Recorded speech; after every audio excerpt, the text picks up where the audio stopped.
Playing Minecraft with others can be so rewarding. Even though it may be difficult to find community, they're out there. And when you have other people to share your creations and passion with, the whole world can open up for you. It can take time to find the right people, but that's okay, because in this world, we have forever. Hey, welcome to ForeverCraft. But before we get into today's episode, we're actually going to flash back to last episode. If you remember correctly, I mentioned that we had a side quest, but it was top secret until it was successful, and well, it was successful. Let's take a look at the setup first. Alright, if you watched last episode, you'll know that I am currently going on a side quest. This is taking place actually right around the same time I recorded that episode, but I couldn't release it until now. And now is after it was successful, hopefully. You'll see that I have an assortment of blocks for a contraption, and I've got an idea. You see, I was watching Plato's video the other day, and saw him working on his wheat farm at Hogwarts. And I happened to notice that he was using a little thing called an Ender Pearl Stasis Chamber. Ender Pearl Stasis Chambers are really effective for keeping chunks loaded in your world, for keeping things like a wheat farm running. However, they do leave you a little bit vulnerable, because anytime someone happens to mess with said Ender Pearl Stasis Chamber, you're automatically teleported to that location.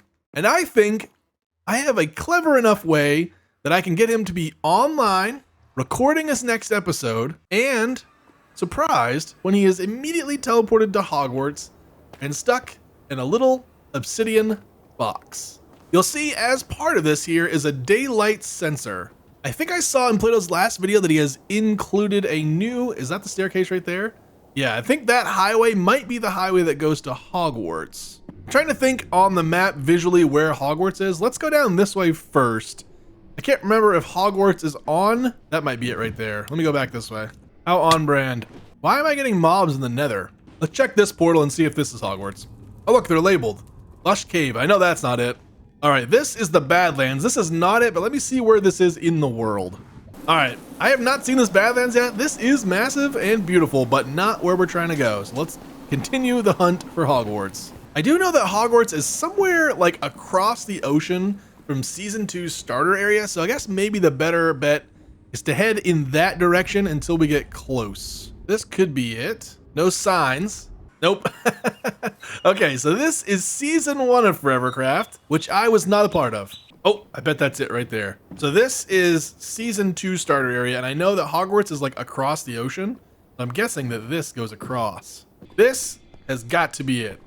It's certainly close location-wise. Ah, perfect. Okay, now we need to get to his wheat farm, which is underneath the castle, and I don't have an elytra, so actually I don't know what the best way to get there is going to be. I hadn't really considered that. We may have to water bucket down. If you haven't seen Hogwarts yet, here it is. It's enormous. And when you're walking around on foot, you really get a feel for the absolute insane scale of this thing.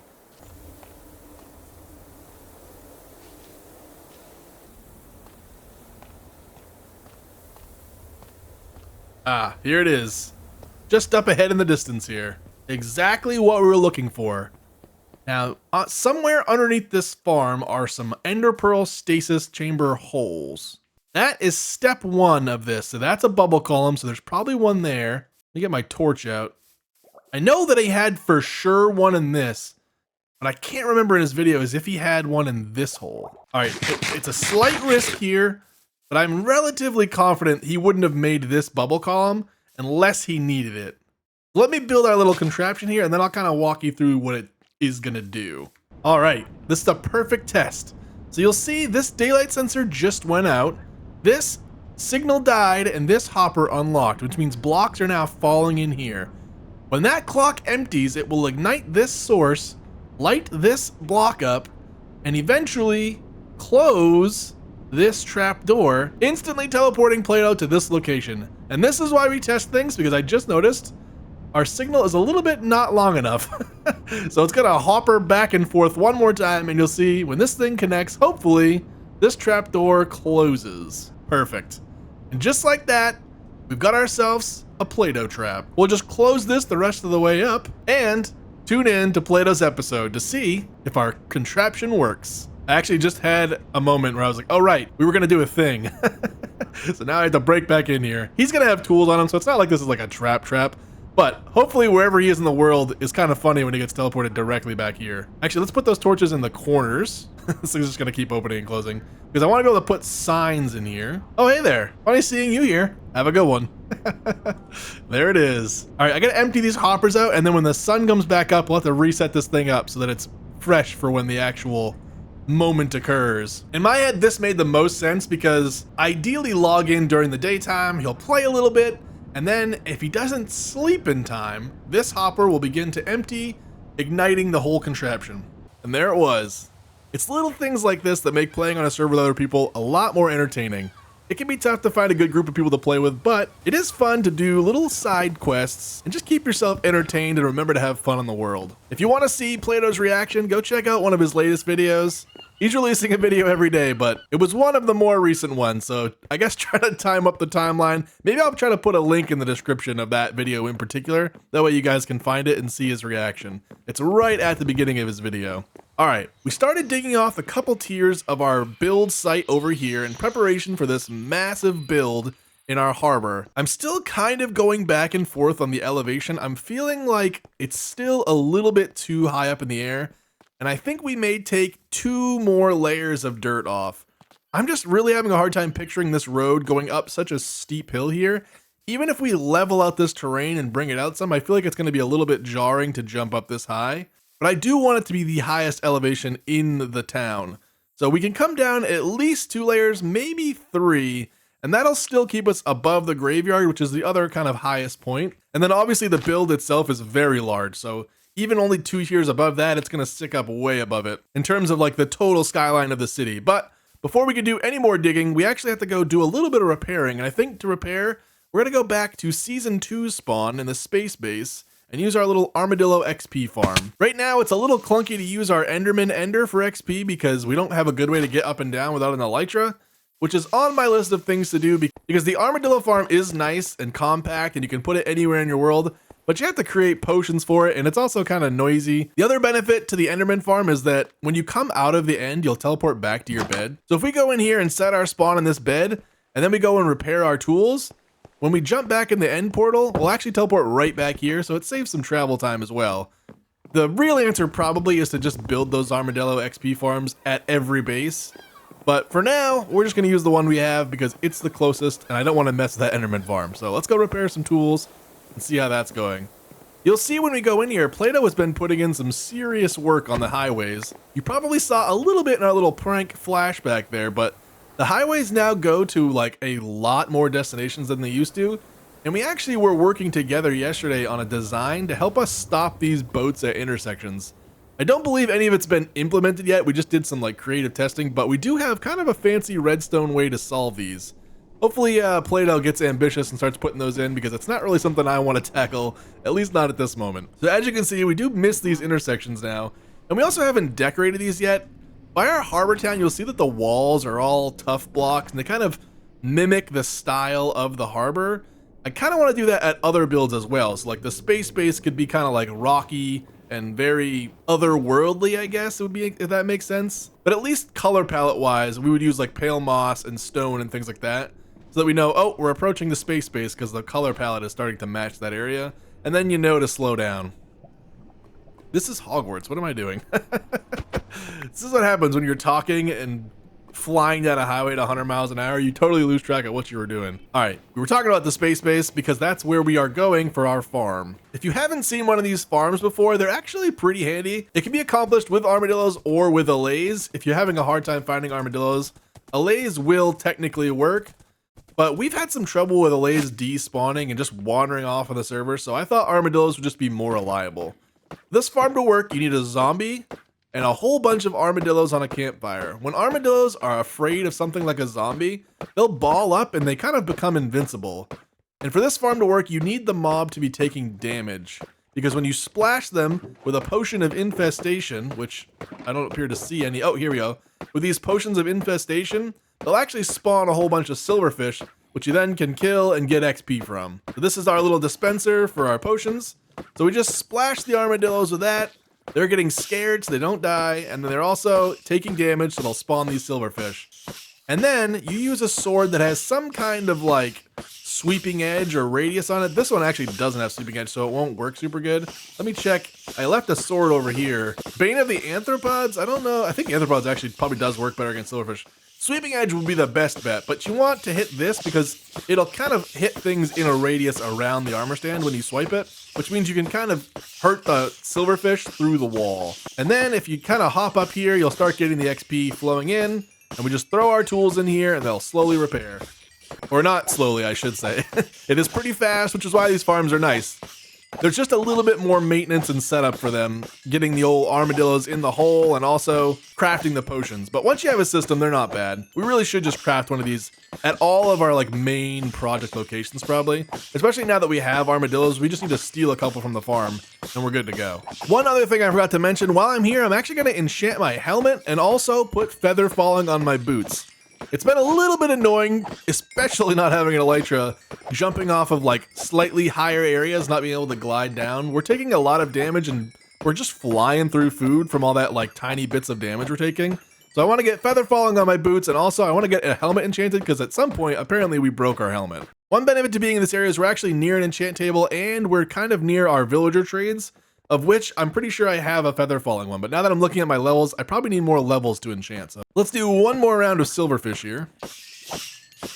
All right, the sun has set on Alpha Site 17. Let's get some sleep and head down to get those enchants. We really need to bring a faster horse here.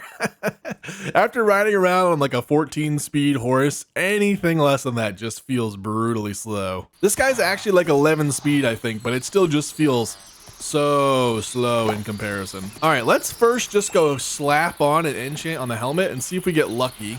And then we'll just buy some books to fill in whatever gaps are still left. I like to have respiration and just flat protection on my helmet. All right, that's bad news because that's not even maximum protection, so we'll just have to burn a level here. All right, unbreaking, that's at least one enchant we'll definitely want. Fire protection, not ideal. We've got one more chance and then we're gonna have to do it the hard way. Oh, I just ruined my armor stand.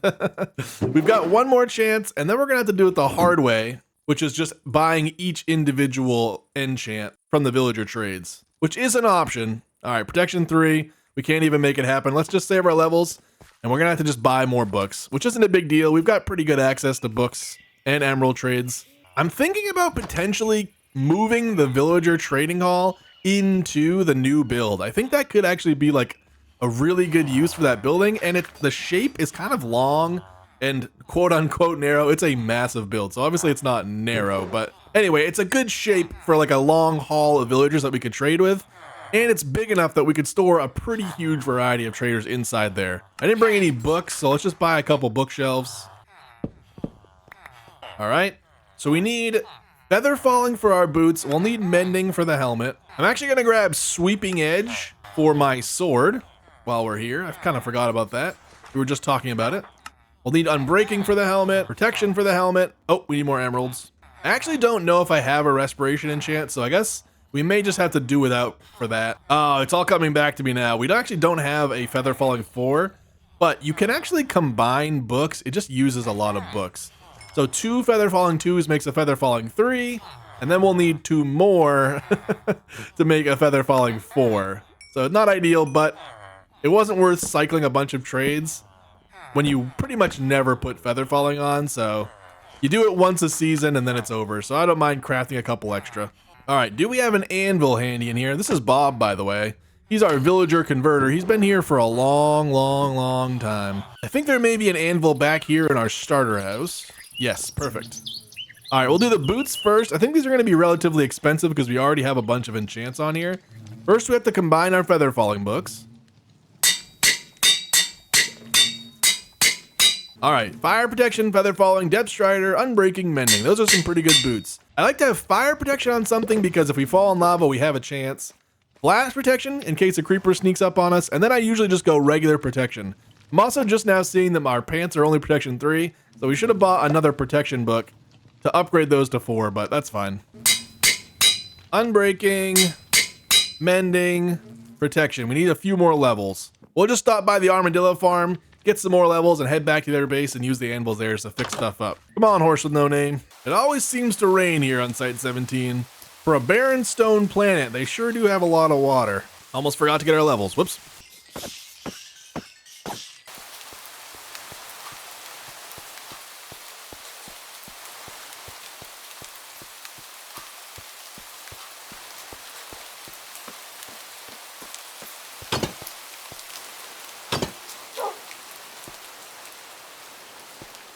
All right, phase 2 of this episode.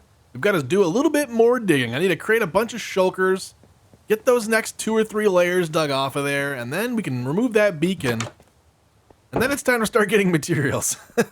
There's going to be a pretty significant material gathering phase of this project that is going to take some time. Oh, look, it's our leftovers from the prank. There's going to be a pretty significant material gathering portion of this build. I already know the build is going to need a lot of tough blocks. And because I built an entire coastline in this area with tough, we have exhausted most of our tough blocks for sure. I think 8 shulkers ought to be enough for now, but we can always come back and make more if we run out of space. For some reason I thought I had slapped an anvil down. There it is. Let's put this stuff on as well. Get our protection on our helmet and our sweeping edge on our sword. Now we're safe to traverse the dangerous world of Minecraft again. Clean up the rest of these blocks. We've got all this extra gray dye, so I think I'm just gonna keep dyeing my shulkers gray. Oh, actually I want light gray dye. Let's grab our extra shovel, because we're gonna get back into the dirt again. I am so pumped to have this giant silhouette of a build here. This area has been pretty empty. Like the whole harbor I think is really starting to look good, but it's definitely lopsided over there with the factory and the tall apartment building. So having this on this side is really going to help balance this area out. And then I think the lighthouse may be one of the next builds we do in this area. But the lighthouse is going way down on that pointy rock area down there. So it's more of a harbor adjacent build. We do have free roaming sniffers here. All right, let's take 2 tiers off to start and see how that feels.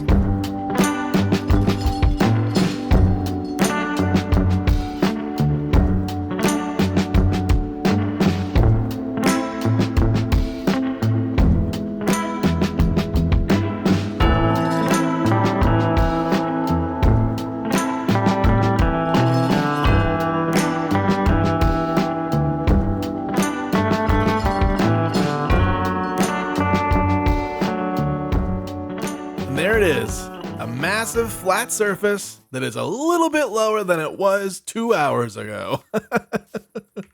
Well, that's the reality of working on big projects, is some tasks take a long time, but I was able to watch a little bit of Invincible, get caught up on some stuff, and just grind this thing out. We went through 2 pickaxes and 2 shovels, but we got the job done, and I think I'm much happier with this level than I was. It was 3 blocks higher than that, which in Minecraft, you know, 3 blocks is a pretty good little jump in elevation. We're still well above the rest of the town, but we're gonna be not as exaggerated up in the air, and building roads and stuff like that are gonna be a lot easier.